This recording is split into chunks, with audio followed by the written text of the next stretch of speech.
সবাইকে স্বাগত। আপনারা যারা সিভিল সার্জন কার্যালয়ে পরীক্ষা দিবেন, আপনাদের জেলার পরীক্ষাটি লিখিত হবে। আজকে একটি লিখিত পরীক্ষার প্রশ্ন প্যাটার্ন নিয়ে এসেছি। ইনশাল্লাহ এই প্যাটার্ন থেকে 25 থেকে 30 নাম্বার অনায়াসে কমন পাবেন। ধৈর্য সহকারে সম্পূর্ণ ভিডিওটা দেখলে আপনি পরীক্ষায় পাশ করতে পারবেন। পরীক্ষায় কোন কোন টপিক, কোন কোন বিষয় থেকে প্রশ্ন আসে, আমি সকল কিছু খুব সুন্দরভাবে বুঝিয়ে দিব, দেখিয়ে দিব। আপনারা পরীক্ষায় অনেকে উত্তীর্ণ হতে পারেন না, কারণ একটা পরীক্ষার প্রশ্ন প্যাটার্ন বোঝেন না বলেই কিন্তু পরীক্ষা উত্তীর্ণ হতে পারে না। যারা পরীক্ষার প্রশ্ন প্যাটার্ন বুঝতে পারে, বিষয়বস্তু আয়ত্ত নিতে পারে, তারা পরীক্ষায় উত্তীর্ণ হয় 100% শিওর। দেখেন, আজকে একটি প্রশ্ন প্যাটার্ন নিয়ে এসেছি। সিভিল সার্জন কার্যালয়, পদের নাম স্বাস্থ্য সহকারী ও অন্যান্য পদ। সময় থাকবে 90 মিনিট, পূর্ণমান থাকবে 80। অর্থাৎ আপনাদের পরীক্ষাটি লিখিত হবে, সময় থাকবে 90 মিনিট, পূর্ণমান থাকবে 80 নাম্বারে পরীক্ষাটি অনুষ্ঠিত হবে। আপনাকে আগে বুঝতে হবে লিখিত পরীক্ষা কি। লিখিত পরীক্ষা হচ্ছে সন্ধি বিচ্ছেদ থাকবে, ব্যাসবাক্য থাকবে, বাগধারা থাকবে, তারপরে বিপরীত শব্দ থাকবে, এক কথা প্রকাশ থাকবে। তারপরে ইংরেজি পার্ট থেকে প্রিপোজিশন থাকবে, আর্টিকেল থাকবে, তারপরে ফিল ইন দ্য গ্যাপস থাকবে, ভয়েস থাকবে। 5 নাম্বারের একটি প্যারাগ্রাফ থাকবে একদম শর্ট করে, তারপরে অঙ্ক থাকবে, সর্বশেষ থাকবে সাধারণ জ্ঞান। লিখিত পরীক্ষা মানে এতটুকুই, ঠিক আছে। লিখিত পরীক্ষার প্রশ্ন প্যাটার্ন একদম ইজি যদি আপনি বুঝতে পারেন। তাই বলতে চাচ্ছি, এই পরীক্ষা যারা উত্তীর্ণ হতে চান, অর্থাৎ সিভিল সার্জন কার্যালয়ে যারা পরীক্ষা দেবেন, আপনাদের জন্য একদম শর্ট করে একটি চূড়ান্ত সাজেশন তৈরি করা হয়েছে। পরীক্ষার প্রশ্ন প্যাটার্ন যেমন থাকবে সেম ভাবে আমরা সাজেশনে উল্লেখ করেছি। ইনশাল্লাহ এই সাজেশনটি পড়ে শুধু পরীক্ষা দিতে গেলেই উত্তীর্ণ হয়ে যাবেন। যারা চাকরির কারণে, বিভিন্ন কাজের কারণে পড়তে সময় পান না, তারা প্রত্যেকে আমাদের সাজেশনটি সংগ্রহ করবেন। ইনশাল্লাহ আপনি শুধু পড়ে পরীক্ষা দিতে গেলেই উত্তীর্ণ হয়ে যাবেন। এই চূড়ান্ত ফাইনাল সাজেশনটি নিতে স্ক্রিনে দেওয়া হোয়াটসঅ্যাপ নাম্বার রয়েছে, ইমো নাম্বার রয়েছে।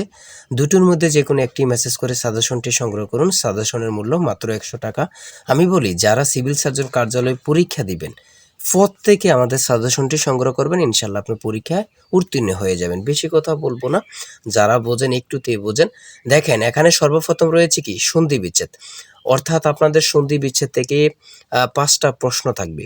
আপনাদের সন্ধি বিচ্ছেদ থেকে 5টা প্রশ্ন থাকবে। 5টা প্রশ্নের জন্য 5 নাম্বার, অর্থাৎ প্রত্যেকটি প্রশ্নের জন্য কিন্তু 1 নাম্বার পেয়ে যাবেন, ঠিক আছে। সন্ধি বিচ্ছেদ থেকে 5টা থাকবে, আপনি যদি 5টা প্রশ্ন পারেন 5 নাম্বার আপনাকে দেয়া হবে। তারপরে 2 নাম্বারে রয়েছে ব্যাসবাক্য লিখে সমাস নির্ণয় করুন। 5টি থাকবে, 5টার জন্য 5 নাম্বার। দেখেন, আপনাকে আগে প্রশ্ন প্যাটার্নটা বুঝতে হবে, কোন কোন বিষয় থেকে প্রশ্ন আসে, কোন কোন টপিক থেকে প্রশ্ন আসে। ওটা যদি বুঝতে পারেন, আপনাকে কেউ পরীক্ষায় আটকিয়ে রাখতে পারবে না, আপনি পরীক্ষায় উত্তীর্ণ হবেন। তারপরে 3 নাম্বারে যেটা রয়েছে যুক্ত বর্ণগুলো ভেঙে লিখুন। এগুলা অনেক পরীক্ষায় থাকে, অনেকটা থাকে না, এটা এত ইম্পর্টেন্ট না, এটা এত গুরুত্বপূর্ণ টপিক না, এটা বাদ দিতে পারেন। তারপরে 4 নাম্বারে রয়েছে সংক্ষিপ্ত প্রশ্নের উত্তর দিন। বাংলা সাহিত্যের আদি নিদর্শন কি? চর্যাপদ। এখানে 5টি সংক্ষিপ্ত প্রশ্ন উত্তর দেওয়া থাকবে, 5টার জন্য 5 নাম্বার। এখানে যে প্রশ্ন প্যাটার্ন নিয়ে এসেছি সেম প্যাটার্নে আপনাদের পরীক্ষা হবে, একদম সেম প্যাটার্নে আপনাদের পরীক্ষাটি হবে, ঠিক আছে। তারপরে বাংলা গদ্যের জনক কাকে বলা হয়? ঈশ্বরচন্দ্র বিদ্যাসাগরকে। সতীদাহ প্রথা বিলুপ্ত করেন কে? রাজা রামমোহন রায়। একেই কি বলে সভ্যতা? প্রহসনের লেখক কে? মাইকেল মধুসূদন দত্ত। বনফুল কাব্যগ্রন্থের রচয়িতা কে? রবীন্দ্রনাথ ঠাকুর। দেখেন, প্রশ্নগুলো কিন্তু একদম ইজি, এখানে কঠিন প্রশ্ন কোনো করে না। এমসিকিউ পরীক্ষা একটু হার্ড করে, কিন্তু লিখিত পরীক্ষা একদম ইজি প্রশ্ন করে। সেম প্যাটার্নে, একদম যেমন প্যাটার্ন দেখতে পাচ্ছেন সেম প্যাটার্নে আমরা সাজেশন উল্লেখ করেছি। ইনশাল্লাহ আমাদের সাজেশনটি পড়লেই যথেষ্ট আশা করি। দেখেন, 1 নম্বরে রয়েছে কি অর্থসহ বাগধারা ব্যবহার করে বাক্য রচনা করুন। এখানে 5টি থাকবে, 5টার জন্য 5 নাম্বার আপনারা পেয়ে যাবেন। অর্থাৎ বাগধারা থেকে 5টি প্রশ্ন কিন্তু থাকবে, ঠিক আছে। তারপরে রয়েছে এখানে প্রিপোজিশন, হ্যাঁ। 6 নম্বরে রয়েছে ইংলিশের ক্ষেত্রে প্রিপোজিশন থাকবে, 5টি প্রিপোজিশন থাকবে। আপনি যদি 5টি প্রিপোজিশন পারেন তাহলে 5টার জন্য 5 নাম্বার পেয়ে যাবেন। দেখেন, লিখিত পরীক্ষা মানে ট্রান্সলেট থাকবে। 7 নম্বরে রয়েছে ট্রান্সলেট। লিখিত পরীক্ষা মানে ট্রান্সলেট থাকবে। এখন ভাইবা পরীক্ষা ট্রান্সলেট কিন্তু খুব গুরুত্বপূর্ণ একটা টপিক হয়ে গেছে। ভাইবাতেও এগুলো জিজ্ঞাসা করে। যেমন এখানে 5টি ট্রান্সলেট থাকবে, 5টার জন্য 5 নাম্বার। তারপরে 8 নম্বরে রয়েছে সিন্স দ্য ভয়েস থেকে 5টা প্রশ্ন থাকবে। যদি 5টা পারেন 5টার জন্য 5 নাম্বার পেয়ে যাবেন, ঠিক আছে। তারপরে 9 নম্বরে রয়েছে রাইট ফ্রম ভার্ব থেকে 5টা প্রশ্ন থাকবে, 5টার জন্য 5 নাম্বার পেয়ে যাবেন। ঠিক আছে, আপনারা এখানে যে টপিকগুলো দেখাচ্ছি এগুলো অনুযায়ী আপনারা পড়ে যাবেন। আর বিশেষ করে এখান থেকে ওখান থেকে প্রশ্ন খোঁজে না বাহির করে আমাদের কাছ থেকে একদম মডেল টেস্ট অনুযায়ী একটি সাজেশন সংগ্রহ করুন। ইনশাআল্লাহ সাজেশনটি পড়লেই কিন্তু যথেষ্ট। ভার্ব থেকে থাকবে 5টা প্রশ্ন, 5টা যদি পারেন 5টার জন্য 5 নাম্বার পেয়ে যাবেন। তারপরে রয়েছে একটি প্যারাগ্রাফ। দেখেন এখানে যেই কোনো প্যারাগ্রাফ এখানে দিতে পারে। ঠিক আছে, রিপ্রেজেন্টেশনও দিতে পারে, যে কোনো একটা শর্ট করে প্যারাগ্রাফ দিয়ে দিতে পারে। আর আমাদের সাজেশনে কিন্তু প্যারাগ্রাফ খুব সুন্দরভাবে দেয়া আছে। এই প্যারাগ্রাফটি পারলে আপনাকে 5 নাম্বার দেয়া হবে। তারপরে রয়েছে 11 নম্বরে রয়েছে 2 এবং 32-এর মধ্যে মৌলিক সংখ্যা কয়টি ও কী কী। খুব গুরুত্বপূর্ণ, এগুলো কিন্তু বাহির করার একদম সহজ টেকনিক আছে, আপনারা অবশ্যই সকলে জানেন।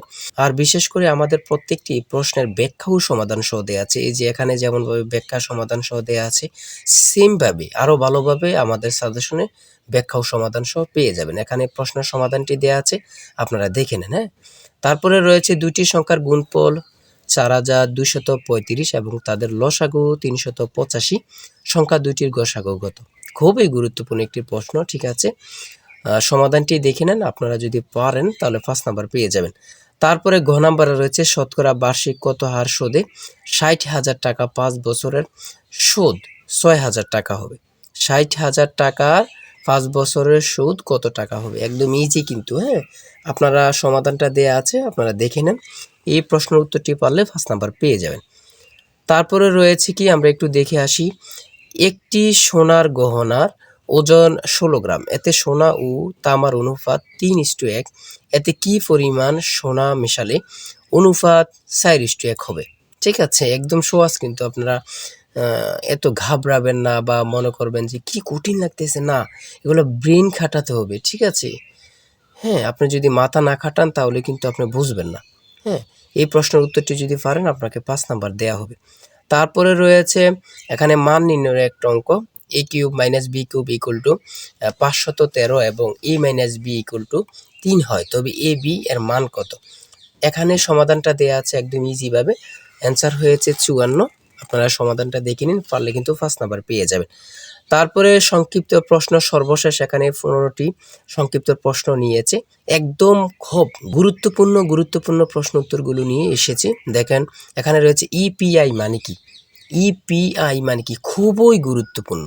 ঠিক আছে, খুবই গুরুত্বপূর্ণ এই প্রশ্নটি পরীক্ষায় অনেকবার আসছে। ঠিক আছে, তারপর হচ্ছে বর্তমান ইপিআইতে শিশুদের কয়টি রোগের টিকা দেয়া হয়। এখানে স্বাস্থ্য সহকারী সম্পর্কে এবং কি সিভিল সার্জন পরীক্ষা দিবেন এমন টাইপের প্রশ্ন খুবই গুরুত্বপূর্ণ। ঠিক আছে, সঠিক উত্তর হচ্ছে 10টি। ধনুষ্টঙ্কার রোধে একজন মাকে জীবনে মোট কত ডোজ টিকা নিতে হয়, 5 ডোজ। ঠিক আছে, আর বিশেষ করে বলি যে প্রশ্নগুলো নিয়ে এসেছি আপনি দেখলেই বুঝতে পারবেন কতটা গুরুত্বপূর্ণ। ডেঙ্গুবাহী মশার নাম কি, ডেঙ্গুবাহী মশার নাম কি, প্রশ্নটি যে কত পরীক্ষা আসছে আল্লাহ ছাড়া কেউ জানে না। ঠিক আছে, তারপর রয়েছে ডেঙ্গু হলে কোন জাতীয় ওষুধ খাওয়া যায় না, খুবই গুরুত্বপূর্ণ, এটা কিন্তু এমনিতে সকলের জানা প্রয়োজন, সেটা হচ্ছে ব্যথানাশক। ইউনিসেফের পূর্ণরূপ কি, ইউনিসেফের পূর্ণরূপ কি, আমি একটা কথাই বলবো, আপনাদের পূর্ণরূপ থেকে 1 থেকে 2টা 2 থেকে 3টা প্রশ্ন থাকবে। ঠিক আছে, এটা আপনারা ধরে নেন। তারপরে রয়েছে বিশেষ গুরুত্বপূর্ণ জেন জি কি এবং কারা, খুবই গুরুত্বপূর্ণ একটি প্রশ্ন। জেনারেশন জেড মানে 1997 থেকে 2012 সালের মধ্যে যারা জন্মগ্রহণ করেছে তারাই হচ্ছে জেন জি। তারপরে রয়েছে 11 সিন্ধুর দুর্গ কার ঘাঁটি ছিল, খুবই গুরুত্বপূর্ণ একটা প্রশ্ন, সেটা হচ্ছে ঈশা খাঁ। হাজী শরীয়তুল্লাহর আন্দোলনের নাম কি, ফরায়েজি আন্দোলন। লিখিত পরীক্ষা মানে কিন্তু এত কঠিন না, আপনারা প্রশ্ন ইজি করবে কিন্তু লিখতে একটু ঝামেলা, মনে রাখতে, এটি হচ্ছে সমস্যা। তারপর হচ্ছে ইউএস অ্যান্ড এফপিও এর পুনরূপ কি, এফপিও এর পুনরূপ কি, উপজেলা হেলথ ফ্যামিলি প্ল্যানিং অফিসার, খুবই গুরুত্বপূর্ণ প্রশ্ন। এই সিভিল সার্জন কার্যালয়ে যারা পরীক্ষা দিবেন খুবই গুরুত্বপূর্ণ প্রশ্ন, সেটা হচ্ছে ইউএস অ্যান্ড এফপিও এর পুনরূপ কি। সঠিক উত্তর হচ্ছে উপজেলা হেলথ ফ্যামিলি প্ল্যানিং অফিসার। ঠিক আছে, তারপরে রয়েছে পারস্য মানে বর্তমান কোন দেশ, পারস্য মানে বর্তমান কোন দেশ, খুবই গুরুত্বপূর্ণ একটি প্রশ্ন, যেটা হচ্ছে ইরান। পারস্য মানে কোন দেশ, ইরান। জেদ্দা কোন সাগরের তীরে অবস্থিত? খুবই গুরুত্বপূর্ণ, লোহিত সাগর। বাংলাদেশের সংবিধান এ পর্যন্ত কয়বার বা কতবার সংশোধিত হয়েছে বা করা হয়েছে? 17 বার। ইউক্রেনের রাজধানীর নাম কি? ইউক্রেনের রাজধানীর নাম হচ্ছে কিয়েভ। খুবই গুরুত্বপূর্ণ, জরায়ু ক্যান্সার প্রতিরোধে দেয়া ভ্যাকসিনের নাম কি? জরায়ু ক্যান্সার প্রতিরোধে দেয়া ভ্যাকসিনের নাম কি? এইচপিভি টিকা। এইচপিভি টিকা খুবই গুরুত্বপূর্ণ। আমি যে প্রশ্ন উত্তরগুলো নিয়ে এসেছি এখান থেকে অনেকগুলো প্রশ্ন কমন পাবেন, এবং যারা পরীক্ষা দেবেন আশা করি থেকে আমাদের সাজেশনটি সংগ্রহ করবেন। সাজেশনটি সংগ্রহ করতে এই নাম্বারে হোয়াটসঅ্যাপ ইমো আছে, আপনারা কি করবেন, দুটোটার যে কোনো একটা হোয়াটসঅ্যাপ অথবা ইমোতে মেসেজ করবেন। মেসেজ করলে সাজেশনটি সংগ্রহ করতে পারবেন। আর সাজেশনের মূল্য মাত্র 100 টাকা। আমি বলি 100 টাকার বিনিময়ে হলে থেকে আমাদের সাজেশনটি সংগ্রহ করবেন। আপনি পরীক্ষার প্রশ্ন প্যাটার্ন, পরীক্ষার বিষয়বস্তু, কোন কোন টপিক থেকে আসবে সকল কিছু ক্লিয়ার হয়ে যাবে। আপনার জন্য খুবই গুরুত্বপূর্ণ। তাই সবাই ভালো থাকবেন, সুস্থ থাকবেন।